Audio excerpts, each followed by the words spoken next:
दोस्तों, वीडियो शुरू होने से पहले इस चैनल को सब्सक्राइब कर दो जिससे आने वाली वीडियो आप देख सकें।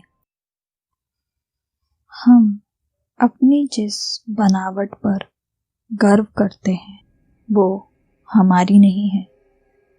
आपको भले ही जानकर हैरानी हो, लेकिन बहुत से लोग ऐसा मानते हैं कि हम इंसान इस धरती की प्राकृतिक प्रजाति नहीं हैं।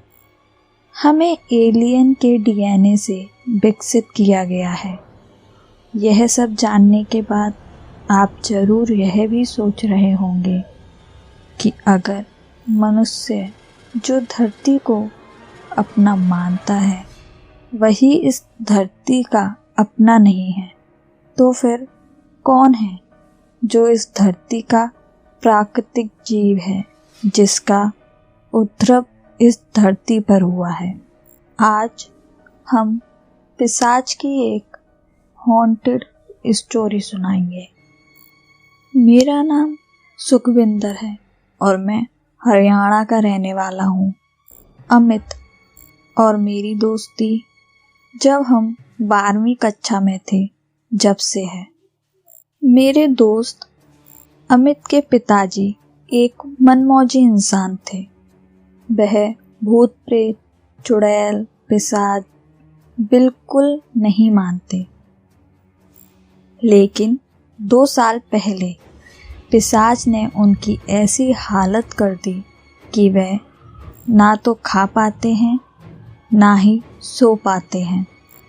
पिशाच के शिकंजे में आने के बाद एक दिन मैं उन्हें देखने गया था, पर दोस्त के पिताजी की खबर पूछने जाना मुझे भारी पड़ गया। उस दिन उन्होंने मुझे बालों से पकड़कर खींचा और मेरे कान में जिस तरह से वो चीखे, मेरी तो सांसें अटक गई थी। आज मैं वो सत्य घटना बताने जा रहा हूँ जो अमित के पिताजी योगेंद्र के साथ घटी थी। योगेंद्र अंकल की एक सरकारी नौकरी थी और योगेंद्र अंकल को भूतिया जगहों को चुन चुन कर वहाँ घूमने जाना बहुत पसंद था। अमित के पिता तांत्रिकों और अघोरियों की मस्ती भी किया करते, पर अंकल की सारी मस्ती उस दिन निकल गई जब उनका पाला एक खून चूसने वाले सन की पिशाच से हुआ, जिसे हम वैम्पायर भी बोलते हैं। हुआ ऐसा कि दिवाली के अगले दिन पड़ने वाली काली चौदसी के दिन योगेंद्र अंकल नौकरी पर जा रहे थे।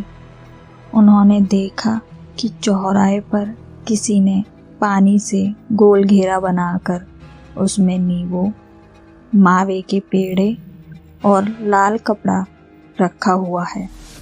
अंकल ने सारा कुछ उठा लिया और ऑफिस पर जाकर वो सारा सामान टेबल के ऊपर रख दिया और नाश्ता मंगाकर वह नज़र उतारे वाले नींबू तथा पेड़े नाश्ते में ही खा गए और लाल कपड़े से मुंह साफ करके उसे गटर में फेंक दिया। जी हाँ, आपने अक्सर देखा होगा कि रोड पर ऐसे टोटके पड़े रहते हैं, लेकिन हमारे बड़े हमें उसे छूने तक नहीं देते। योगेंद्र अंकल को समझ नहीं थी कि वह किस मुसीबत में फंस चुके हैं। वह चौक पर पड़ा सामान एक पिशाच था। उसे एक अघोरी ने चौक में आजाद किया था। अब वह प्रेत नींबू और पेड़े के माध्यम से अंकल को चपेट में लेने वाला था। जैसे जैसे दिन चढ़ने लगा, अंकल का सिर भारी होने लगा और दोपहर के 12 बजे ही उन्हें खून की उल्टी हुई। सारे ऑफिस कर्मी ये देखकर बहुत चक्के रह गए। और तुरंत अंकल को हॉस्पिटल ले जाना पड़ा। डॉक्टर ने उन्हें ग्लूकोज तो लगा दिया, पर पिशाच नाम की बीमारी को भला डॉक्टर कैसे भगाए। अब रात 12 बजे से पिशाच ने तांडव शुरू किया। योगेंद्र अंकल के पेट को कभी फुला देता तो कभी अंदर कर देता, कभी उनके सामने आकर नाचता तो कभी उन्हें काटने लगता। ये जो कहानी हम सुन रहे हैं, ये वाकई में उनके साथ घटित हो रहा था। योगेंद्र अंकल कभी गला फाड़कर चिल्लाते तो कभी अपने ही कपड़े फाड़ देते। उन्हें हॉस्पिटल से तुरंत घर ले जाना पड़ा, जहां उन्हें बांध कर रखना पड़ता था। मेरे दोस्त के पिता की ऐसी हालत देखकर मुझे बहुत दुख होता था। उनकी ऐसी हालत लगभग 3 महीने तक रही। इन 3 महीनों में वह एक कैंसर पीड़ित रोगी जितने कमज़ोर हो गए और उन्होंने सबसे बात करना तक छोड़ दिया था। उनके घर वालों ने अंकल को ठीक करने में कोई कसर नहीं छोड़ी। दवा, दुआ, डांट फटकार, प्यार सब आजमाया, पर अंकल दिन पर दिन बेकाबू और बीमार ही बनते गए। अंत में डॉक्टर ने भी हाथ खड़े कर दिए और कहा, इनकी बीमारी हमारी समझ से बाहर है। सभी घर वालों ने उम्मीद छोड़ दी थी कि अब अंकल बचेंगे भी या नहीं। तभी मेरे पिताजी ने एक साधु के बारे में अमित को बताया और एक अघोरी साधु अंकल के घर आया।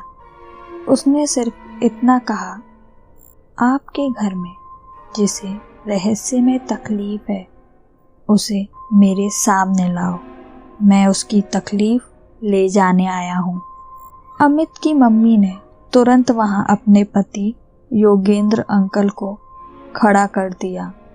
उस साधु ने फिर कहा, जाकर कुछ पेड़े और एक नींबू लाल कपड़े में ले आओ।